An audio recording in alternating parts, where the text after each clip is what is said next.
Hello folks, I'm the soccer guy and I'm back here to talk about soccer, and today we have amazing matches, like a long soccer journey that started in the morning when Uruguay played against Egypt, a match that was marked by the absence of the great pharaoh, the great Egyptian soccer pharaoh, Mohamed Salah, who was not able to play the match due to a shoulder injury. He sat on the bench, but he was not able to play. And that kind of gave Uruguay the great advantage because the Egyptian team is a team that plays the ball, moves the ball very well. They had a very good player that really impressed me during the match, which is Amir Varda. But they were not able actually to strike against Muslera, the Uruguayan goalie. So defensively, Uruguay had an easy match because they moved. The Egyptians kind of won the battle in the middle, but they were not able to create plays against the Uruguayan goalie. On the other hand, Uruguay, like I said, lost the battle in the middle, won the battle up forward when they had like Cavani playing very well that match, and constantly giving Suarez some amazing assistances. Suarez actually missed 3 opportunities to score the goal. I would say Uruguay played better in the first half. The second half, things were kind of even till about the very end. And then, as I said, since the defense was not challenged, not that much challenged with the absence of Salah, the Uruguayan defender Jose Maria Jimenez went up forward. He suffered a fall. It was like as we call in Brazil, a short sleeves corner kick that was taken. The ball was sent to the air, and Jimenez headed the ball to score the goal in the very, very end. Actually, this World Cup has been marked also by goals that happen to take place in the very, very end of the matches, and Uruguay conquered the victory 3-0, which leaving things very hard for the Egyptian squad that played really a tough match. You gotta say that these guys played with a lot of guts and played a tough battle. But now things are going to be very hard considering that Russia advances with 3 points, Uruguay advances with 3 points. Uruguay will defeat the Saudi Arabians, so it's going to be up to Egypt to defeat Russia playing at home, and that's not going to be an easy task. So I say for my friend Alia, who's probably there in Windsor, say hello, and things are going to be tough for your Egyptian team. Like I said, played a very well match.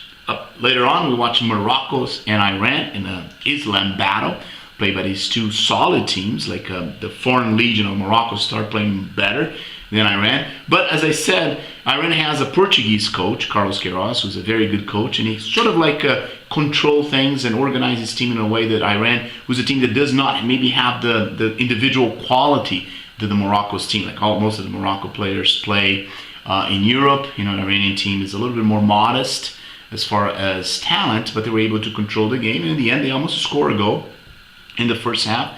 Things were pretty even on the second half, we must say. Like Ziyech was kind of a control by the Iranian defense, and in the very, very end, again, just like it seems to be like the trend in this World Cup, they score a goal again with the ball like centered to the area, and the Moroccan player had the ball against his own goal, and Iran conquered a victory by 1-0, sort of in an unexpected way. I kind of expected a draw for the match, but that gave Iran now great chances to move on and advance to the next round. It's not going to be easy.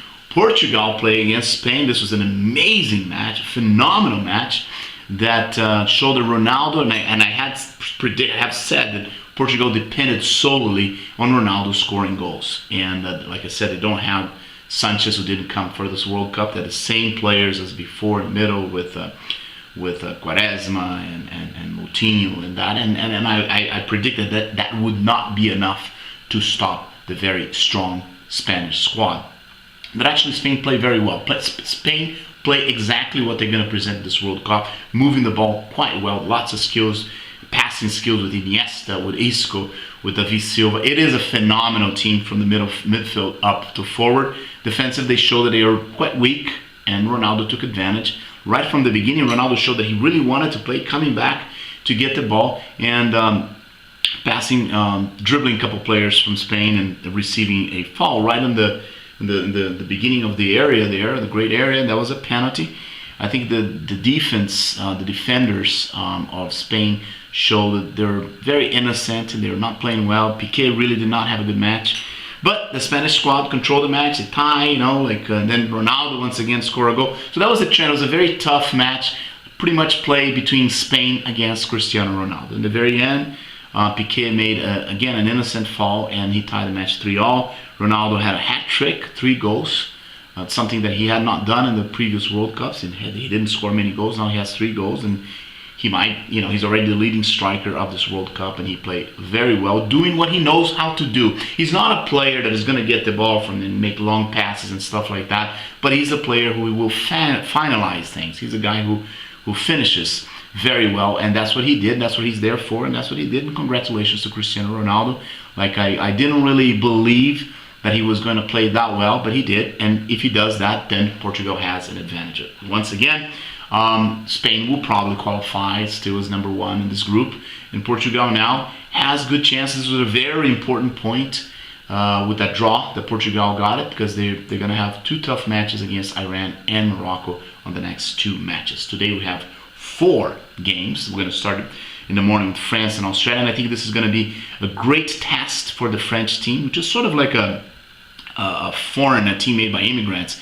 They kind of lost the traditional French soccers we had before. We had players like Platini, Six, Rocheteau, etc. This team is more like an African team put together with good players like Kante, like Pogba, and of course Griezmann. But they're going to face a tough team. People maybe are taking for granted that match, not knowing that Australia has a good team with Aaron Moy, the bald guy that moves constantly the ball.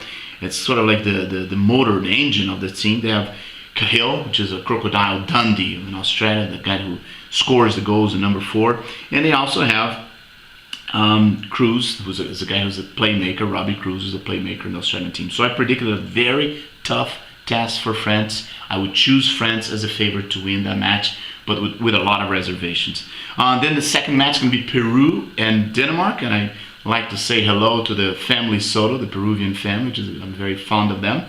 And as I said, Peru has a very strong squad. I call it the carousel, the Inca carousel. They have players like Tapias, Cuevas, Flores, Yuton. Up front they have Farfan and Carrillo, Paulo Guerrero. So it's going to be a very, very strong team. They will play against a decent team. Denmark has very solid midfielders with Delaney and Eriksson. Eriksson is a great player. Delaney is constantly assisting him, and they had Sisto up forward.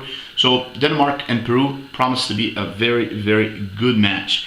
The other match that we have, Argentina will play Iceland, and this time I think the Icelanders will feel the threat of playing a player like Messi against Messi. Argentina does not have a strong squad, but I think what they have, the level of professionalism that they have, will overcome against the Viking Warriors of Iceland, who I think are going to feel the pressure of playing people like Messi. They have Bilia, who's also playing really well. And forward, they have Di Maria.